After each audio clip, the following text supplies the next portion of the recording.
Hello, welcome to the Sideboard here at the StarCityGames.com Standard Open in Indianapolis, brought to you by Ultimate Guard. I'm Nick Miller, alongside world champion Braun-Duin. Doesn't get old hearing that, right? It does not, no. Yeah? Definitely not. All right, well, let's talk about this green-white aggro deck that you, Brad Nelson, Michael Majors worked on a lot. Some of the other Roanoke guys picked up.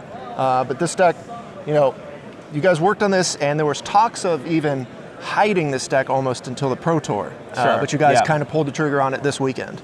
Yeah, we decided to play it, and it seemed like it was just a really strong deck. And I figured it was going to be really good against basically everything unless people had like better Smuggler's Copter decks. Because it has some issues dealing with opposing Smuggler's Copters, but I wasn't sure if what people are going to bring to this tournament. Sure. So. All right, so we've got the green-white deck, and basically, like, the huge pull to this is you're not a tokens deck, like previous standard. So you kind of diverge from that, and you're playing Verdurous Gearhulk. That's kind of the reason to play this deck, I would say. I wouldn't say it's necessarily the reason to play the deck, but it's certainly a big reason. It's just it just applies so much pressure to your opponent. That it ends the game extremely quickly, and it also can play defense extremely well as well. It's just a really powerful card, and it fits better into a more aggressive shell than like a more grindier shell. I'd rather have it in a more aggressive deck, and so this version of green-white's like certainly more aggressive than traditional green-white. Right, and like most Brad, decks that are early on, he kind of has this transformational sideboard where you can kind of be more mid-rangey, but on the surface that this deck just wants kind of to be attacking. Yes, it's a very aggressive deck. You can sideboard into some like removal spells and like bigger things in the sideboard, but main deck you're pretty much just trying to play the beatdown against almost everything. And sometimes it doesn't work out so well, but the deck certainly doesn't play that well from behind always. So you do want to get out ahead, and I mulligan a lot of hands that don't have the ability to get out ahead early. Right, and you have a bunch of ways to get out ahead. You get to start with Thraben Inspector, you have Sylvan Advocate, and the new Servant of the Conduit here, kind of the mana creature, but also Grizzly Bear when you need it. Yes. And then let's talk about that card, and then the new other creature, the Fairgrounds Warden, the new Fiend Hunter here, the early curve. Yeah, Servant's really good because it lets you just play bigger cards early, like turn 3 Gideon or turn 4 Gearhulk or whatever. It's just a good way to accelerate, and the 2/2 body is still fine because you have so many ways to pump it that it certainly can become a relevant creature in combat, even late in the game. So it's just a pretty good 2-drop, and then Fairgrounds Warden. He plays a lot of bumper cars at the fairgrounds. He likes to crew the vehicles. Yeah. So, yeah. And he can also keep in check other small creatures too. So Yeah, like it's just a good tempo play to be able to if you play a copter on 2, on turn 3 you just fairgrounds their creature and then also get to attack them with Smuggler's Copter. So you're setting them back and you're pushing yourself ahead. Right. It's pretty nice. Right. So of course mainly crewing the copter here, but you also have Tireless Tracker and Gideon. You have 3 of the Blossoming Defenses. I know some of the guys were playing 4, but you made room for 2 copies of Always Watching as well. Yeah. The Blossoming Defense here for 1 mana seems very good. A lot of people aren't playing around it this week. How good has that card been? It's actually been pretty bad. All right.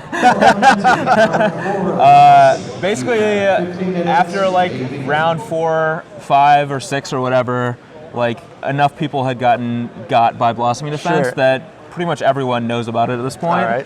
So I'm not getting anyone more with it, and it's certainly much worse. All right. So trimming it for the Always Watching looks to be the right choice? Yeah, for the most part. Always Watching has been hit or miss, but when it's good, it's really, really good. Sure. And now, the other guys weren't playing this card. What was kind of the push towards this card for you? Well, the push is that some of these creatures are really bad on their own merits. Thraben Inspector, Fairgrounds Warden, Servant the Conduit. They're not super powerful creatures on their own right, and they basically become good by crewing Copter or getting pumped by Gearhulk or Emblems of Gideon, things like that. Sure. So I just wanted another way to turn those creatures into something real.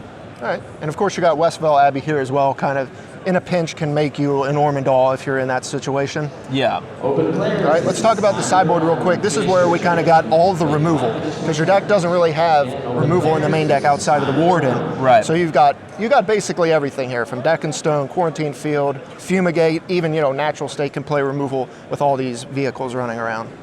Yeah, I mean the key is to just have versatility. You want different cards for different matchups, and it's nice to just have access to, you don't want to be pigeonholed into having to play a certain game plan against every single deck, because sometimes it's not the way to beat them. So you want to have access to different things, against some of the grindier decks you have Q Field, which is really powerful. Against some of the aggressive decks you have Natural State if they're playing a bunch of artifacts or Fumigates or whatever. And then Deck Stone is just a really powerful card. It doesn't really have a specific matchup that you want Deck Stone, but it's just good. Yeah, when you need a clean removal spell, that is the one you go to. Yeah. All right, we also got Nissa Vital Force in here. We have not seen a lot of this card on camera this weekend. You got a couple copies in your sideboard. Where that's coming in? It's going to come in any kind of grindier matchup where your life total is maybe not under a lot of pressure because it just puts a lot of pressure on your opponent and threatens to ultimate and draw you a bunch of cards, or just keep hitting them for 5 damage. So it basically is just a way to in a matchup where your opponent's maybe trying to fumigate you or something like that. You're gonna bring in these Nissas and really, it's really hard for them to deal with that. Okay. So you guys came to this deck and you decided on this one for the tournament. Yeah. In your testings, were there any decks you guys that almost reached the level of I could play this at this tournament, or are there any ideas that you had that just weren't quite what you wanted? If I wasn't going to play this, I was actually just going to play the red-black deck that Jerry posted in his article. Okay. Or maybe Majors or Jerry posted in their article. It was Jerry's red-black deck, sure. And certainly wasn't very particularly tuned, but I played some matches with it, and it was still really good. So that was my fallback. I just wanted to play an aggressive I like to play aggressive decks, but not all-in decks. Right. Yeah. Right, and of note, the red-black aggro deck is the most popular deck here on day 2. It was leading the field at 17 copies or something. Doesn't surprise me at all. Yep. Right. So you were on the right page. You played, one of the best decks, and you had one of the other best decks in your pocket. So going forward, are there any changes you're kind of looking to make to this deck other than, of course, the Blossoming Defense? Yeah, there's a lot of changes. I just actually don't think that this deck is where I want to be. It's certainly very good. I think it's a good deck, but I don't think it's a great deck. Mm-hmm. And I'm not sure how to fix it exactly. But it certainly needs some fine tuning. I'd say it's probably 10 cards off at least. So. All right. Well, that ain't too bad. I know you, Ross, and I think Tom are all still alive with the deck. So, it still has some wheels despite only having one vehicle in it. Yeah, it's certainly hard to be accurate the first week. You don't know exactly what people are going to come with and stuff like that. So, yeah.